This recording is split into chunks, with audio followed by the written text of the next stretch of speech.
Hello, my name is Wendy Wilson. I am a teacher here at Duran South Junior High School, and I'm here today with Dr. Cory O'Neill, who is the principal of Duran South. So today we're going to conduct an interview, and so I hope you enjoy and learn some information as we conduct this interview. So Dr. Neal, how are you doing today? I'm doing well. Thank you for allowing me to help you with your program. Okay, so let's go ahead and get started with this interview. Okay. So first question is this. So what is your role in completing the continuous improvement plan and technology plan?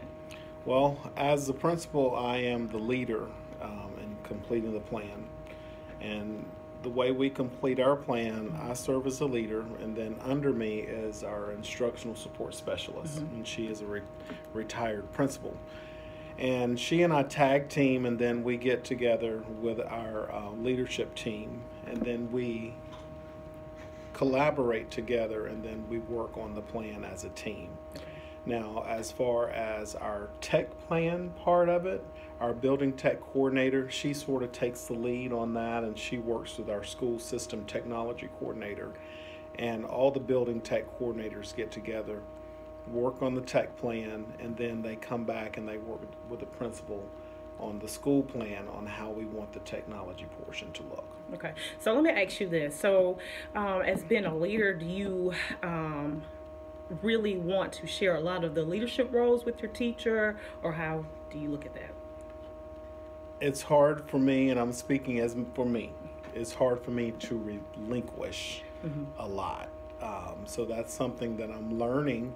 Even though this is my 11th year as a principal, I'm still learning to delegate, because even though you've been with these educators for a while and you trust them, you still have that fear in the back of your mind that it's not going to get done the way you want it done.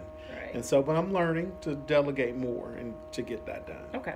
So how does your position influence student achievement in the school? It influences heavily because the principal, of course, is your instructional leader.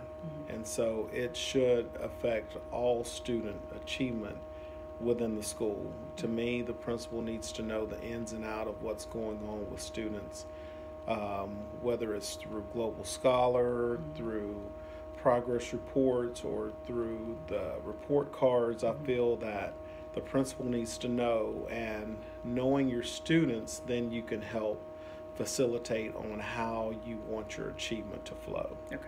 So is it safe to say that a principal kind of sets the tone for the whole school? The principal should set the tone. Okay. Should set the tone. Okay. So how do you determine the priorities across the school so that the school's vision and mission are accomplished? Well, we try to, I'll sit down at the beginning of the year with the instructional support specialist, and she will look at the data and share with me for our students incoming. Now, our building is one grade level, so we have to look at their data from the past school, and we sort of tailor how we're going to meet their needs as 7th graders and try to grow them through our school year.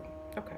So how does the roles for technology and comprehensive improvement evolve since you first entered education? Gosh, it's truly evolved because we didn't put a lot of emphasis on technology, but now technology it's not the majority, but it's really becoming the majority of the classroom experience for students, because we live in a technology age. So it is evolving every year more and more. Okay, so how are your roles and responsibilities different and similar across the school level? So compared to like elementary, of course we are middle school, and then high school.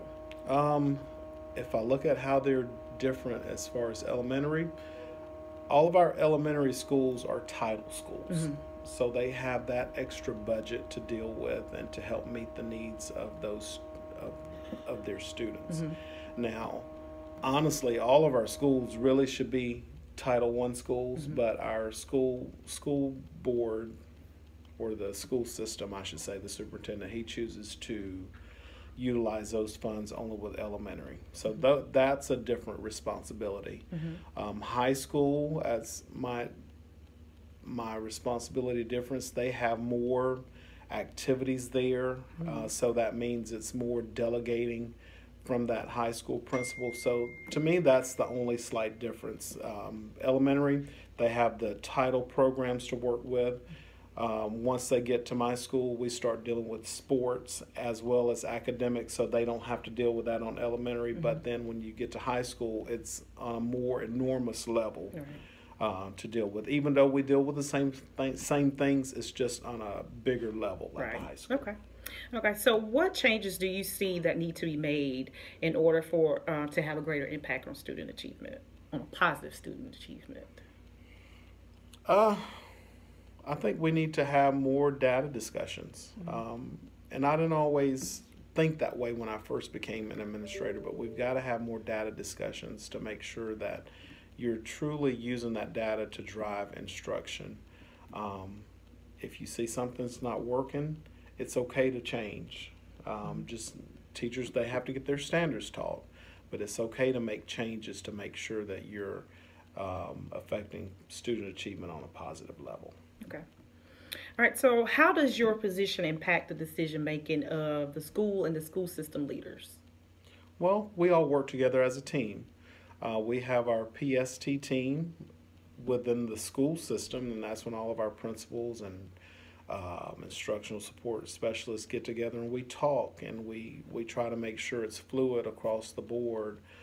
So we work together and we try to do it as a team. Okay. So do you feel like it's important to collaborate with the other principals and superintendents? It's important to collaborate. Yeah. Collaboration is good, but you have to still make sure that you have buy-in from all principals, because just because we're all at the table doesn't always mean that everybody's going to do what they say they're going to do. Right. Or I've learned in some of those discussions, some things that they say that they're doing, they're not doing. Right. Because, and I've seen that coming from 6th grade to 7th grade, some things that they said that they were doing, they were not implementing those programs. So then my teachers in 7th grade, they struggle. Right. And they have to try to bring those kids to where they need to be. So it's having that buy-in, doing what you say you're going to do. Right. All right. So what challenges do you face in bringing improvement in the school? Probably, I think the technology piece, staying on top of technology, because everything's evolving, so you have to stay on top of it. You don't always have the funds to make sure that you have enough technology available. Right. Our teachers last year, a lot of the PD focus was on technology use in the classroom and making sure that we're engaging our students. So they did that PD well. They enjoyed it, but then once they start utilizing that technology, then everyone doesn't have enough Chromebooks to pass around all the time. So we have to. That means that teachers have to strategically plan to make sure that they're going to have that piece of technology in the classroom when it's time for that instruction. Okay. All right. So under your leadership, how have you narrowed the achievement gaps between the demographics? Honestly, you want the truth? Yes, sir. The whole truth. Okay. Our demographic picture at Pell City is not very broad, if you allow me to say it that way. In my building, I have, I think it's 85% just over white students. My black students, probably 10, a little bit more. And then my other is my Hispanics and Island Pacific or Asian. And so that's very little. So as far as our EL kids and narrowing the gap with them, we work more with our State Department people to come in and make sure that we're tailoring their education to make sure that we're meeting their needs. Other ways to narrow the achievement gap is not something that I did, but it was from the school system. It was our curriculum person, she wanted everybody to have not a reading coach, but an instructional person, someone to help focus on student data. And to me, that's helping with narrowing the achievement gaps. Okay. All right, so our last question for today is, how have you incorporated community leaders to help develop and sustain collective vision for the school? This is not something that I have utilized with the middle school. They do it more on the high school level, and they work with our economic development council, and they really bring in a lot of community leaders and community corporations to help develop the vision for the high school level. Now, with me and not having those career tech programs, I don't have to really utilize that a lot, but it's done more on the high school level. Okay. Well, thank you so much for interviewing with me, and I hope you all enjoyed this interview, and you all have a great day. Thank you.